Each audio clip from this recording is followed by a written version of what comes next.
इन 3 महिलाओं को तुलसी को जल भूल से भी नहीं चढ़ाना चाहिए। दोस्तों, आपका स्वागत है हमारे चैनल गुरुजी का ज्ञान में। तो दोस्तों, एक बार देवी सत्यभामा भगवान श्री कृष्ण के पास आई और उनसे विनम्रता से पूछने लगी, हे प्रभु, आपने पहले मुझे तुलसी को जल चढ़ाने और उसके पास दीपक जलाने का महत्व बताया था, किंतु आज मैं आपसे यह जानने के उद्देश्य से आई हूं कि तुलसी को जल चढ़ाने के नियम क्या हैं। किस प्रकार की महिलाएं तुलसी को जल चढ़ा सकती हैं और कौन सी महिलाएं नहीं चढ़ा सकती। कृपया इस विषय में मेरा मार्गदर्शन करें। भगवान श्री कृष्ण ने देवी सत्यभामा के प्रश्न को सराह हुए कहा, हे सत्यभामा, तुमने बहुत ही महत्वपूर्ण प्रश्न पूछा है। तुलसी को जल चढ़ाने के कुछ विशिष्ट नियम होते हैं और उन नियमों का पालन करने पर ही इसका सही लाभ मिलता है। यदि कोई इन नियमों का पालन नहीं करता तो उसे पुण्य के स्थान पर पाप मिलता है। इसके विपरीत देवी लक्ष्मी ऐसे व्यक्ति के घर को छोड़कर चली जाती हैं। आज मैं तुम्हें 3 प्रकार की स्त्रियों के बारे में बताऊंगा जिन्हें तुलसी को जल नहीं चढ़ाना चाहिए। इन स्त्रियों द्वारा तुलसी को जल चढ़ाने से शुभ फल प्राप्त नहीं होता, बल्कि इसके विपरीत उन्हें पाप ही लगता है। किंतु हे देवी, इससे पहले कि मैं तुलसी को जल चढ़ाने के नियम बताऊं, तुम्हें सुनंदा की प्राचीन कथा सुनाता हूं। इस कथा को सुनने से 100 वर्षों तक तुलसी को जल देने का पुण्य प्राप्त होता है और जो इसे सुनता है उसके कष्ट दूर हो जाते हैं। सत्यभामा ने यह सुनकर कहा, हे स्वामी, आपके मुख से इस कथा को सुनना सौभाग्य की बात है। कृपया मुझे इस कथा का पूरा वर्णन करें, मैं इसे बड़े ध्यान से सुनूंगी। फिर भगवान श्री कृष्ण देवी सत्यभामा को सुनंदा की कहानी सुनाने लगे। उन्होंने कहा, हे सत्यभामा, एक समय की बात है। दक्षिण देश में एक बहुत ही सुंदर नगरी थी जिसमें सुदेव नाम का एक विद्वान ब्राह्मण निवास करता था। वह वेदों और शास्त्रों का जाता था और धार्मिक कर्तव्यों में निपुण था। उसी नगर के पास एक और नगर था जहां ध्यान नाम का एक अन्य विद्वान ब्राह्मण रहता था। ध्यान के पास एक सुंदर गुणवान बेटी थी जिसका नाम सुनंदा था। ध्यान ने अपनी पुत्री को बड़े लाड़ प्यार से पाला और उसे हर प्रकार की शिक्षा दी। जब सुनंदा विवाह योग्य हो गई तो ध्यान अपनी पत्नी से कहने लगे, अब समय आ गया है कि हमारी बेटी का विवाह कर दिया जाए। ध्यान की पत्नी ने कहा, हे स्वामी, मुझे एक उपयुक्त वर याद आ रहा है। वह एक विद्वान और धार्मिक ब्राह्मण है जिसका नाम सुदेव है।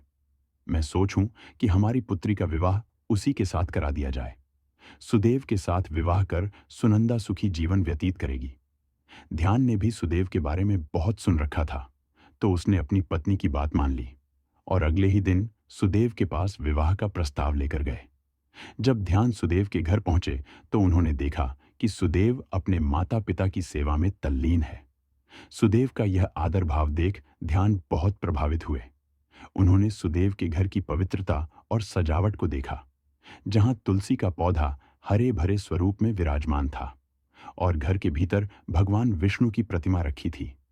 यह सब देखकर ध्यान का मन और भी प्रसन्न हो गया और उन्हें विश्वास हो गया कि सुदेव उनकी पुत्री के लिए उपयुक्त वर हैं। तब ध्यान ने सुदेव से कहा, हे विप्र, मैं आज आपके पास अपनी पुत्री का विवाह प्रस्ताव लेकर आया हूं। मैंने आपके समान गुणवान वर कहीं और नहीं देखा। सुदेव के माता पिता यह सुनकर बहुत प्रसन्न हुए और उन्होंने सुदेव को विवाह के लिए मनाया। सुदेव भी विवाह के लिए तैयार हो गए और विवाह का मुहूर्त तय करके एक पवित्र स्थान पर सुदेव और सुनंदा का विवाह संपन्न हुआ। सुनंदा के रूप और गुणों से सुदेव बेहद प्रसन्न थे। विवाह के बाद सुनंदा अपने पति और सास ससुर की सेवा में लगी रहती थी। उसकी मधुर वाणी और अच्छे कार्यों से वह सभी के दिलों को जीत लेती थी। सास ससुर भी सुनंदा के कार्यों से बहुत संतुष्ट रहते थे। रोज सुबह वह अपने पति से पहले उठकर आंगन की साफ सफाई करती, फिर स्नान करके तुलसी को जल चढ़ाती और भगवान विष्णु एवं मां लक्ष्मी की पूजा करती। उसके बाद वह भोग तैयार करती और उसमें तुलसी के पत्ते डालकर भगवान को अर्पित करती। भगवान को भोग लगाकर अपने पति को भोजन कराकर ही वह स्वयं भोजन करती थी। सुनंदा के ससुराल में उसकी यह दिनचर्या और सेवा भाव देखकर हर कोई उसकी प्रशंसा करता। उसका जीवन संपूर्ण सादगी और भक्ति से भरा हुआ था। उसके आचरण और भक्ति भाव ने उसके घर के वातावरण को भी पवित्र बना दिया था। भगवान श्री कृष्ण ने सत्यभामा को यह कथा सुनाते हुए कहा, हे सत्यभामा, सुनंदा जैसी पतिव्रता स्त्रियों के कारण ही घर में सुख, शांति और समृद्धि बनी रहती है। जो स्त्रियां नियम पूर्वक तुलसी को जल चढ़ाती हैं और पूजा करती हैं, उनके घर में देवी लक्ष्मी का वास होता है और उनका जीवन खुशियों से भरा रहता है। इसलिए हर स्त्री को यह ध्यान रखना चाहिए कि वह पवित्रता और सही नियमों का पालन करते हुए ही तुलसी की पूजा करें। सत्यभामा ने यह कथा सुनकर भगवान श्री कृष्ण को धन्यवाद दिया और उन्हें विश्वास दिलाया कि वह इस ज्ञान का पालन करेंगी। रात को वह पति के चरण दबाकर उसके सो जाने के बाद सो जाया करती थी। सुनंदा के अंदर एक पतिव्रता नारी के सभी लक्षण थे और वह अपने पति को ही परमेश्वर मानकर उनकी सेवा करती थी। सुनंदा ने कभी अपने पति के अलावा अन्य पुरुष के विषय में विचार नहीं किया। वह सत्य धर्म का पालन करने वाली और धर्म कार्य करने वाली पवित्र स्त्री थी। उसने कभी कोई अशुभ कार्य नहीं किया। सुनंदा के ऐसे सात्विक और सरल स्वभाव को देखकर मां लक्ष्मी उस पर मेहरबान थी। मां लक्ष्मी स्वयं चलकर उसके घर में आकर निवास करने लगी, जिससे सुनंदा के जीवन में सुख समृद्धि और भी अधिक बढ़ गई। भगवान श्री कृष्ण कहते हैं, हे देवी सत्यभामा देवी, लक्ष्मी उन्हीं स्त्रियों पर अपनी कृपा दृष्टि बनाए रखती है जो पतिव्रता होती है और जो सत्य धर्म का पालन करती है। सुनंदा के अंदर वे सभी लक्षण थे जो एक श्रेष्ठ पतिव्रता नारी के अंदर होने चाहिए। सुनंदा और उसके जीवन की यह घटना एक गहरी सीख देती है, जहां उसने अनजाने में एक भूल की जिसने उसके पूरे परिवार को संकट में डाल दिया। एक दिन सुनंदा का पति, जो अपने कामुक भावनाओं के वशीभूत हो गया था, सुबह स्नान के बाद उसके पास आया और उनके बीच शारीरिक संबंध स्थापित हुए। इस घटना के बाद सुनंदा ने अपने दैनिक नियमों की उपेक्षा कर दी। बिना स्नान किए उसने तुलसी को जल अर्पित किया और उसे स्पर्श किया।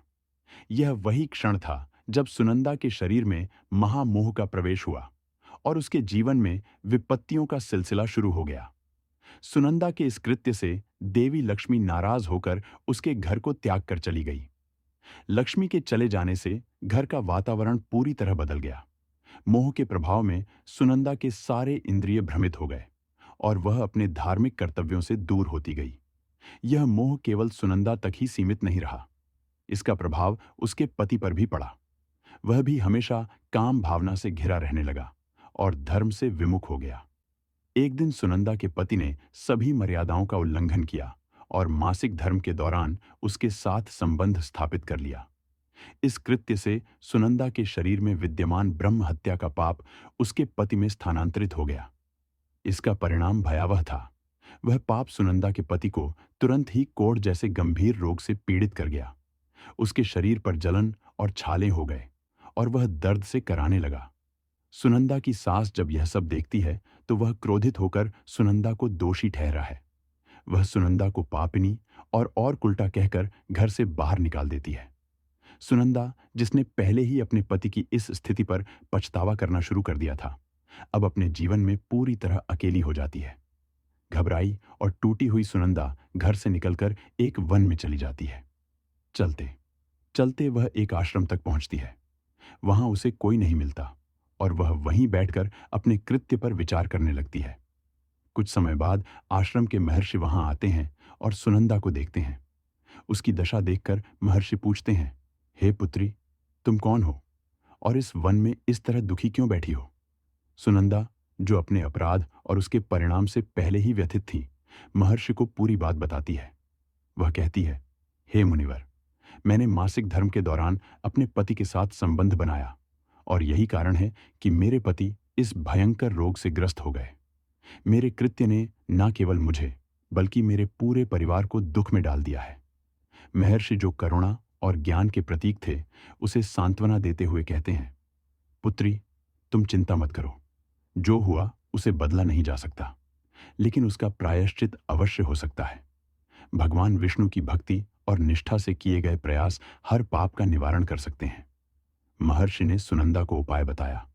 तुम इस आश्रम में रहकर नित्य भगवान विष्णु की पूजा करो, तुलसी को प्रतिदिन जल अर्पित करो और गौ माता की सेवा करो। भगवान तुम्हारी भक्ति से प्रसन्न होकर तुम्हें और तुम्हारे पति को पापों से मुक्त करेंगे। सुनंदा ने महर्षि के निर्देशों का पालन करने का संकल्प लिया। उसने वहीं रहकर नित्य स्नान के बाद भगवान विष्णु की मूर्ति की पूजा शुरू की। वह तुलसी को जल चढ़ाती, गौ माता की सेवा करती और पूरे दिन भक्ति में लीन रहती। 1 वर्ष का समय बीत गया। सुनंदा की भक्ति और तपस्या से भगवान विष्णु अत्यंत प्रसन्न हो गए और उन्होंने उसे साक्षात दर्शन दिए। भगवान को अपने सामने देखकर सुनंदा ने उनके चरणों में गिरकर बार बार प्रणाम किया। भगवान विष्णु ने उसे आशीर्वाद देते हुए कहा, हे पुत्री, तुम्हारी भक्ति ने मुझे प्रसन्न किया है। अब बताओ, तुम्हारी क्या इच्छा है? सुनंदा ने नम्रता से पूछा, हे प्रभु, कृपया मुझे यह बताएं कि मेरे अंदर ऐसा कौन सा दोष था जिसके कारण मैंने यह घोर पाप किया और मेरे पति को ऐसा भयंकर रोग झेलना पड़ा। भगवान विष्णु ने समझाया, पुत्री, तुम्हारे अनजाने में एक भूल हुई थी। पति के साथ संबंध बनाने के बाद बिना स्नान किए तुमने तुलसी को स्पर्श किया और जल चढ़ाया। तुलसी माता स्वयं लक्ष्मी का स्वरूप है। ऐसी अवस्था में तुलसी को स्पर्श करना अपवित्र होता है। यही कारण था कि महामोह ने तुम्हारे शरीर में प्रवेश किया और तुम्हारा मन धर्म से विमुख हो गया। सुनंदा ने अपनी भूल को स्वीकारते हुए भगवान से क्षमा मांगी। भगवान ने उसे आशीर्वाद दिया और कहा, तुमने अपने प्रायश्चित से अपने पापों का नाश कर लिया है। अब तुम अपने घर लौट जाओ। तुम्हारा पति भी शीघ्र स्वस्थ हो जाएगा और तुम्हारा परिवार पुनः समृद्ध होगा। भगवान के आशीर्वाद से सुनंदा का जीवन बदल गया। वह अपने घर लौटी, जहां उसका पति कोढ़ से मुक्त हो गया। पूरे परिवार में सुख और शांति का वातावरण फिर से स्थापित हो गया। सुनंदा ने अपनी भूल से मिली शिक्षा को जीवन भर स्मरण रखा और धर्म के मार्ग पर अडिग रही। तुमने अपवित्र अवस्था में ही तुलसी को जल अर्पण किया था, जिस कारण से देवी लक्ष्मी तुम्हारे घर का त्याग करके चली गई और फिर महामोह ने तुम्हारे अंदर प्रवेश कर लिया। उसी महामोह के कारण तुम्हारे और तुम्हारे पति के अंदर काम का प्रभाव अधिक बढ़ गया और मासिक धर्म के दौरान स्त्री के साथ संसर्ग होने के कारण तुम्हारे पति को कोढ़ का रोग हो गया था। वह नंदा कहती है, हे प्रभु, अनजाने में मुझसे यह बड़ा पाप हो गया था। अब इस पाप का क्या प्रायश्चित है? भगवान विष्णु कहते हैं, हे सुनंदा, इस पाप का प्रायश्चित तुमने 1 वर्ष तक ब्रह्मचर्य व्रत का पालन करके कर लिया है, इसीलिए अब तुम पाप से मुक्त हो। सुनंदा कहती है, हे प्रभु, कृपया मुझे बताइए, किस अवस्था में तुलसी को जल नहीं देना चाहिए और तुलसी को जल देने के क्या नियम है? भगवान विष्णु कहते हैं, हे सुनंदा, अब मैं तुम्हें तुलसी को जल देने के नियम बताता, तुम इसे ध्यान से सुनो। हे पुत्री, तुलसी एक अत्यंत पवित्र पौधा है। यह मुझे सबसे अधिक प्रिय है, इसीलिए इसकी सात्विकता बनी रहनी चाहिए। इस पौधे को कभी अपवित्र अवस्था में स्पर्श नहीं करना चाहिए। जो स्त्री मासिक धर्म से हो, उस स्त्री को इस पौधे को कभी स्पर्श नहीं करना चाहिए। मासिक धर्म के दौरान स्त्री के शरीर में ब्रह्म हत्या का पाप होता है। ऐसे में स्त्री को तुलसी को जल नहीं देना चाहिए। किसी भी स्त्री और पुरुष को संबंध बनाने के बाद तुलसी के पौधे को स्पर्श नहीं करना चाहिए और ना ही इसे जल देना चाहिए। संबंध बनाने पर स्त्री और पुरुष का शरीर अपवित्र हो जाता है। ऐसी अवस्था में तुलसी के पौधे को स्पर्श करने पर दोष लगता है। देवी लक्ष्मी ऐसे स्थान से चली जाती है। हे पुत्री, जो स्त्री अपने पति का त्याग करके चली गई हो, जो विवाह के पश्चात अपने पति को छोड़कर पुरुष के साथ निवास कर रही हो, ऐसी स्त्री को भी तुलसी को जल नहीं चढ़ना चाहिए। तुलसी की पूजा करने का अधिकार केवल पतिव्रता स्त्रियों को ही है। जो स्त्री असती होती है, उसे तुलसी को जल नहीं चढ़ाना चाहिए। हे सुनंदा, अब मैंने तुम्हें तुलसी को जल देने के संबंध में महत्वपूर्ण नियम बताए हैं, तुम इसे ध्यान में रखो। तब सुनंदा कहती है, हे प्रभु, मेरे पति कोढ़ के रोग से पीड़ित है, कृपा करके मेरे पति को रोग से मुक्त कीजिए। तब भगवान विष्णु कहते हैं, हे सुनंदा, तुमने इस तुलसी के वृक्ष की 1 वर्ष तक पूजा की है। यह अत्यंत पवित्र पौधा है। अब तुम इसके पत्ते ले जाकर अपने पति को खिला दो, वह रोग और पापों से मुक्त हो जाएगा। इतना कहकर भगवान विष्णु अंतर्ध्यान हो जाते हैं। यह सुनकर सुनंदा बहुत प्रसन्न हो जाती है और भगवान विष्णु को बारंबार प्रणाम करके धन्यवाद देती है। फिर सुनंदा उस तुलसी के पौधे के कुछ पत्ते तोड़कर घर पर जाती है और अपने कोढ़ी पति को खिला देती है। तुलसी के पत्ते खाते ही उसका पति एकदम से स्वस्थ हो जाता है और सुनंदा को गले से लगा लेता है। सुनंदा की सांस भी जब यह चमत्कार देखती है तो बड़ी प्रसन्न हो जाती है और फिर वे सभी प्रसन्नता से रहने लगते हैं।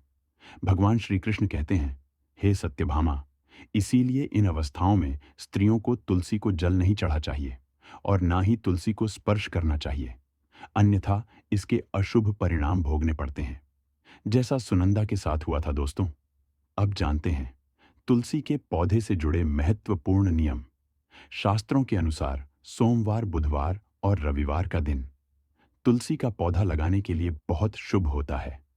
ग्रहण काल के दौरान तुलसी का पौधा लगाना या उसे छूना बिल्कुल उचित नहीं माना जाता है।